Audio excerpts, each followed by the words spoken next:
Comment devenir intuable quand le monde a touché à sa fin? Les villes brûlent, elles sont devenues des brasiers pour les désespérés, et la magnifique collection de katanas japonais de votre voisin est sur le point de devenir tragiquement et presque comiquement inutile. Les films vous ont menti. Ils vous ont menti de manière spectaculaire, avec un budget de 100 millions de dollars et absolument zéro consultant en survie. Ils vous ont montré des survivants vêtus de cuir, avec des coiffures impeccables, conduisant des muscles-cars à travers des terres désolées, tirant à tout va pour atteindre la gloire. Ce qu'ils ont oublié de mentionner, c'est que la gloire ne remplit pas un estomac vide. Les balles s'épuisent beaucoup plus vite que votre patience. Et cette fameuse voiture de sport avec son moteur V8, ce n'est rien d'autre qu'un presse-papier de 2 tonnes, à l'instant même où les stations-service deviennent des cimetières, gardés par des gens qui ont déjà perdu tout ce qui valait la peine d'être perdu. Voici la vérité que personne ne veut se faire tatouer sur le front. L'Apocalypse n'est pas un film d'action. C'est un voyage en camping qui ne se termine jamais, organisé par quelqu'un qui vous déteste activement, où le terrain de camping est en feu et où l'heure de départ est permanente. Il y a 7 compétences de base, 7 choses précises qui séparent les survivants des simples statistiques mortuaires. 7 super-pouvoirs absolument ennuyeux qui feront de vous un dieu vivant parmi les gens désespérés et confus. Commençons votre éducation pour ne pas mourir. Entrons dans la première leçon. L'art de faire du feu. Ou comment ne pas devenir un monument gelé, érigé à la gloire de votre propre incompétence. Nous sommes au 3e jour de l'effondrement. Les températures chutent. Vous frissonnez dans ce qui fut autrefois un Starbucks, entouré de machines à expresso chromées, devenues totalement inutiles. Votre briquet est mort. Vos allumettes ont été trempées quand vous êtes tombé dans ce canal de drainage pour fuir des gens qui n'avaient pas de bonnes intentions. Le feu n'est pas seulement une question de chaleur. Le feu, c'est de la nourriture cuite qui ne vous donnera pas de parasites mortels. C'est de l'eau purifiée qui ne transformera pas vos intestins en une violente rébellion. C'est la ligne de démarcation absolue entre dormir paisiblement et devenir une glace humaine pleine de regrets. La première méthode est celle de l'archer. Il vous faut une planche de bois tendre et bien sec, du saule, du cèdre ou tout ce que la forêt morte a à vous offrir. Vous y creusez une petite dépression près du bord. Vous prenez un bâton plus dur pour faire la drille, une branche courbe pour faire l'arc, et de la corde, un lacet, de l'écorce tressée, ou le cordon de ce pantalon de survêtement de créateur qui n'est plus qu'un chiffon hors de prix. Vous enroulez la corde autour de la drille, vous appuyez par le dessus avec une pierre creuse, un coquillage, ou un morceau de bois dur pour maintenir l'axe. Et vous sciez. Vous faites des allers-retours avec votre arc comme si votre vie en dépendait, parce que c'est le cas. La friction crée de la chaleur. La chaleur crée une braise. Une petite braise incandescente déposée délicatement dans un nid d'herbe sèche devient le feu. Vos 50 premiers essais ne vous donneront que des ampoules sanglantes et du désespoir. Mais au 51e essai, quand cette braise rougeoira, vous aurez l'impression d'avoir personnellement découvert l'électricité. La deuxième méthode est la drille à main. Le même principe, mais avec beaucoup plus de douleur.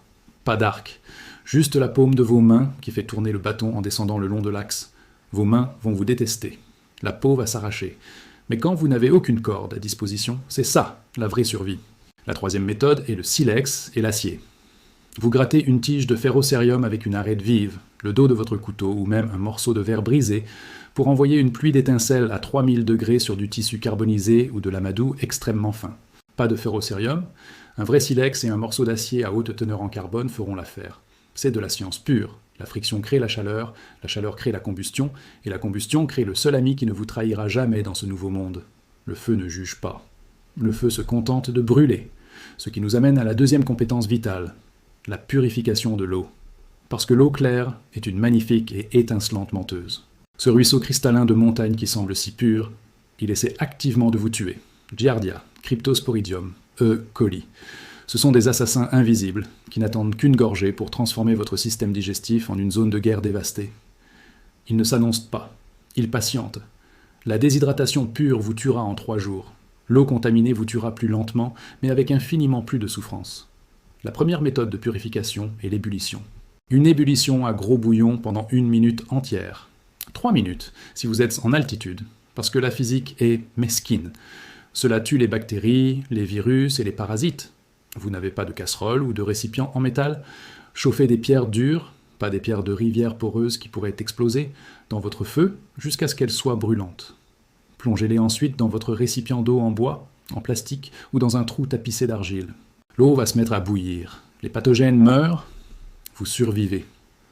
La deuxième méthode est la désinfection solaire, connue sous le nom de méthode SODIS. Prenez des bouteilles en plastique transparent, remplissez-les d'eau claire et placez-les au soleil sur une surface réfléchissante comme de la tôle. Il faut un minimum de 6 heures de soleil direct. Les rayons ultraviolets détruisent dans l'ADN des micro-organismes. Ils ne peuvent plus se reproduire. La science gagne. La troisième méthode est la combinaison de la filtration et de la purification. Vous superposez du gravier, du sable et du charbon de bois écrasé dans un récipient percé au fond. Vous versez l'eau boueuse à travers. Elle en ressortira beaucoup plus claire, mais attention, elle n'est toujours pas sûre sur le plan bactériologique. Le filtre enlève les sédiments et les toxines chimiques grâce au charbon, mais vous devez impérativement la faire bouillir ensuite. La quatrième méthode est le distillateur solaire. Vous creusez un trou dans la terre humide. Vous placez un récipient propre au fond, au centre. Vous recouvrez le trou avec une bâche en plastique transparent et vous scellez les bords avec de la terre. Vous placez un petit caillou au centre du plastique pour créer une pente vers le récipient. Le soleil chauffe la terre emprisonnée, l'humidité s'évapore, se condense sous le plastique et les gouttes d'eau parfaitement pures glissent jusqu'à tomber dans votre récipient. C'est un processus extrêmement lent, mais c'est de la magie pure quand il n'y a pas d'eau potable autour de vous. 3 jours sans eau, et vous commencez à prendre de très mauvaises décisions. 4 jours, et vous ne prenez plus de décisions du tout. Passons à la troisième compétence, l'art des nœuds. C'est de loin le super-pouvoir le plus sous-estimé de l'existence.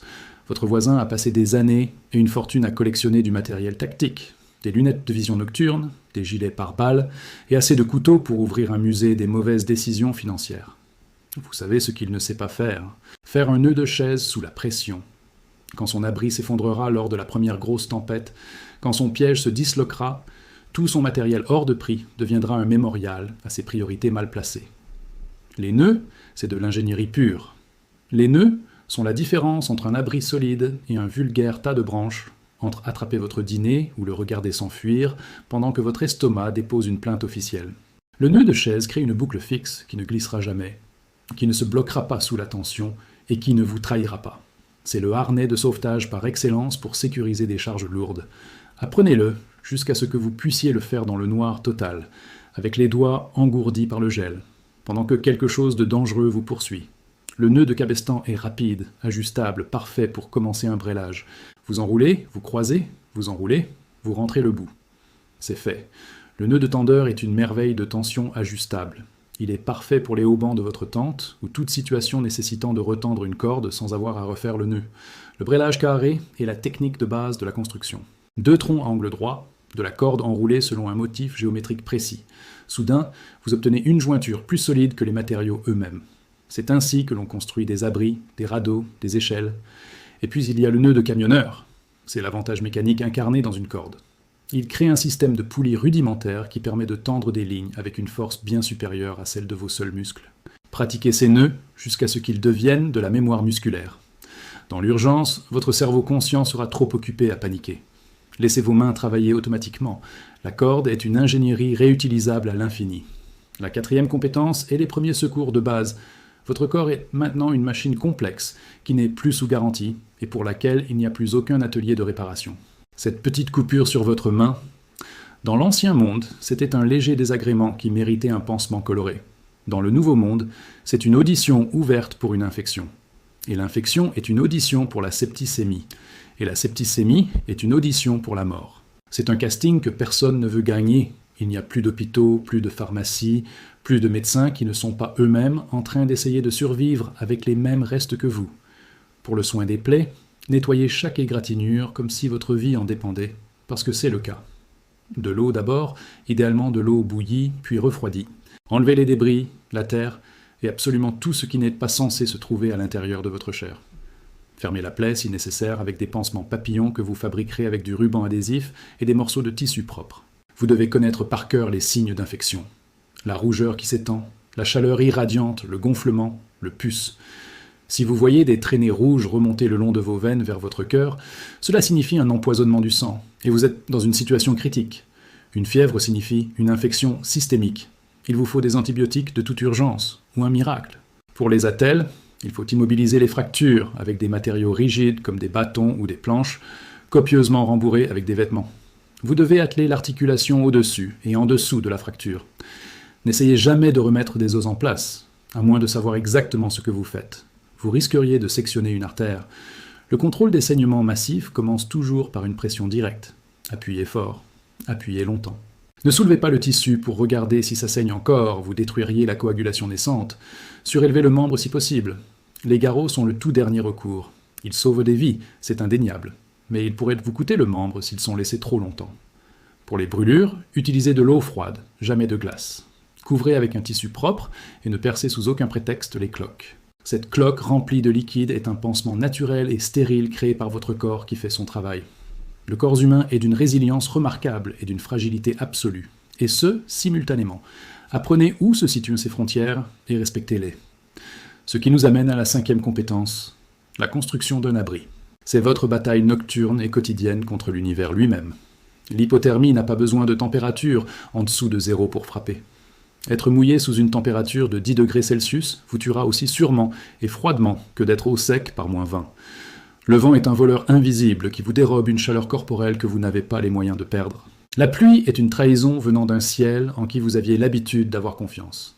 L'abri est votre toute première priorité une fois la menace immédiate écartée. Il passe avant l'eau et bien avant la nourriture.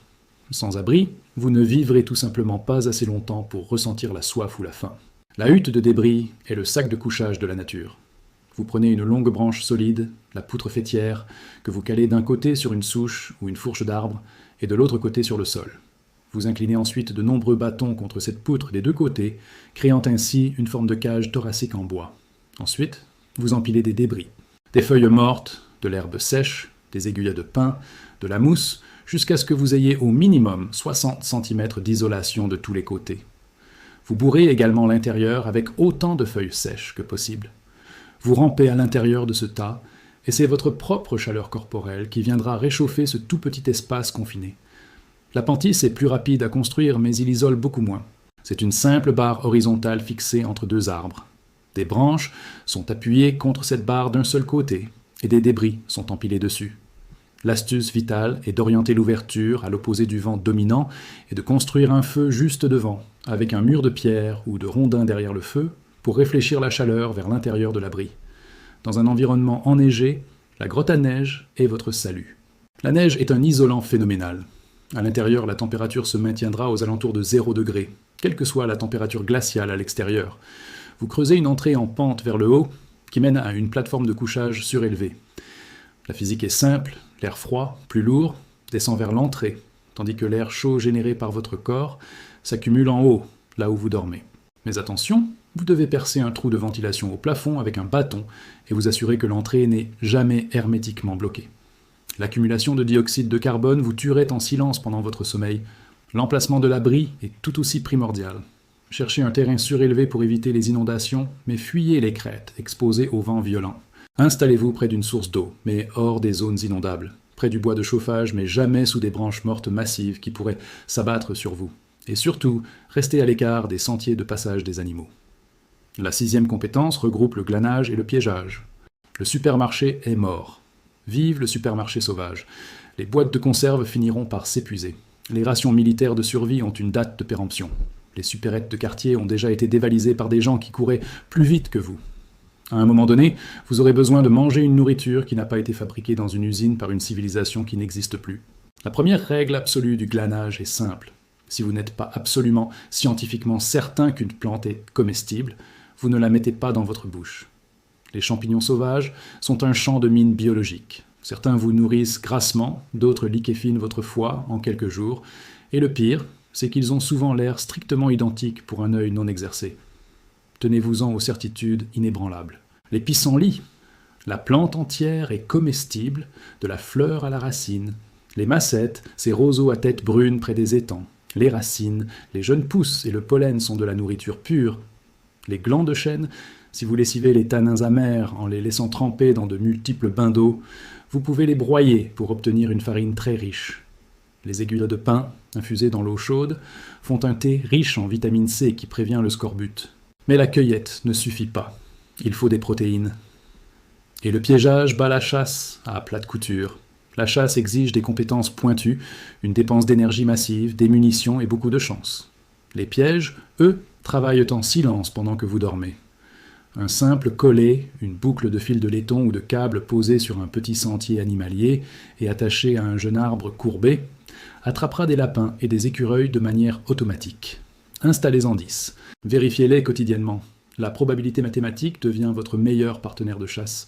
Le piège en 4, ou figure 4, deadfall, ce sont 3 bâtons méticuleusement taillés pour s'emboîter sous tension, retenant une pierre plate très lourde. Vous placez un appât en dessous.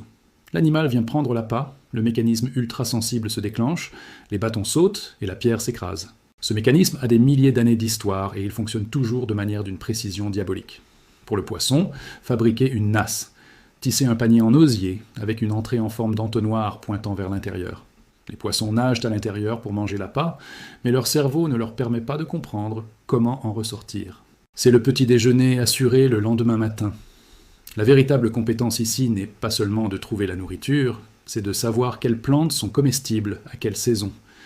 Parce que cette même racine blanche qui vous sauve la vie au printemps peut vous empoisonner à l'automne, lorsqu'elle concentre ses toxines pour survivre à sa dormance hivernale.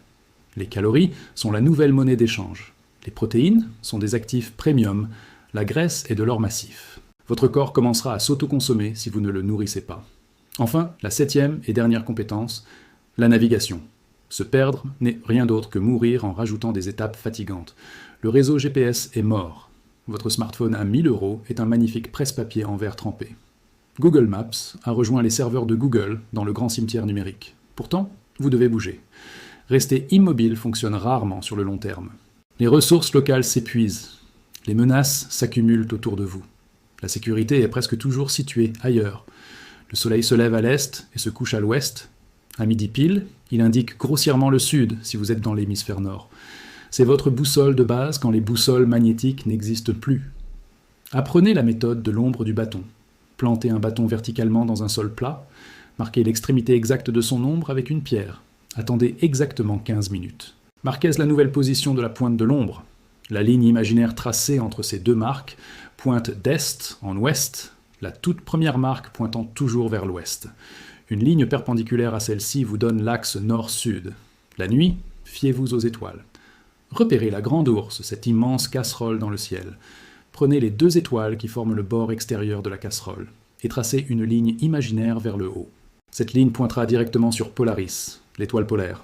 C'est la seule étoile du ciel qui semble ne jamais bouger, car elle est alignée avec l'axe de rotation du pôle Nord. Regardez-la, et vous regardez le vrai Nord. Il y a ensuite les indicateurs naturels du paysage. La mousse pousse souvent sur le côté nord des arbres, là où c'est le plus humide et ombragé. Sauf que parfois, elle ne le fait pas, à cause d'un microclimat. Utilisez cet indice comme un indice, jamais comme une garantie absolue. La neige fond toujours plus vite sur les versants exposés au sud. Les toiles d'araignée sont plus fréquemment tissées du côté sud des arbres pour capter la chaleur matinale. Pris isolément, aucun de ces signes n'est totalement fiable. Mais mis ensemble, ils peignent une carte dans votre esprit. Maîtrisez l'art de marquer votre piste. Cassez de petites branches à hauteur des yeux tous les 100 pas en avançant. Si vous devez battre en retraite d'urgence face à un danger, ou si vous frappez un cul-de-sac, ces marqueurs discrets deviendront une ligne de vie inestimable dans une forêt où chaque arbre commence à ressembler aux autres, lorsque la panique brouille votre vision. Enfin, développez une cartographie mentale. Soyez attentif. Soyez toujours, en permanence, attentif. Notez les points de repère singuliers. Comptez vos pas pour estimer les distances. Suivez mentalement la course du soleil. Sachez toujours d'où vous venez pour savoir où vous allez. Nous en arrivons à la vérité finale. Voici très exactement ce qui sépare les survivants des statistiques. Ce n'est pas le matériel militaire. Ce ne sont pas les armes à feu de gros calibre. Ce ne sont pas les bunkers souterrains remplis de bidons de nourriture lyophilisés et de paranoïa étouffante. C'est la connaissance pure. C'est la compétence. C'est être capable de regarder un tas de branches mortes au sol et d'y voir un abri chaleureux. C'est regarder un ruisseau boueux et y voir de l'eau potable en devenir. C'est prendre une corde de 3 mètres et y voir des centaines de solutions mécaniques. Ces compétences ne pèsent absolument rien dans un sac à dos. Elles sont transportées dans votre tête pour toujours. Personne ne peut vous les voler pendant votre sommeil. Elles ne se cassent pas quand elles tombent. Elles ne tombent jamais en panne de batterie. Elles n'ont pas de date de péremption. Votre voisin avec sa collection de katanas mourra de faim dans 3 semaines parce qu'il n'aura jamais appris à faire bouillir de l'eau sans plaque à induction.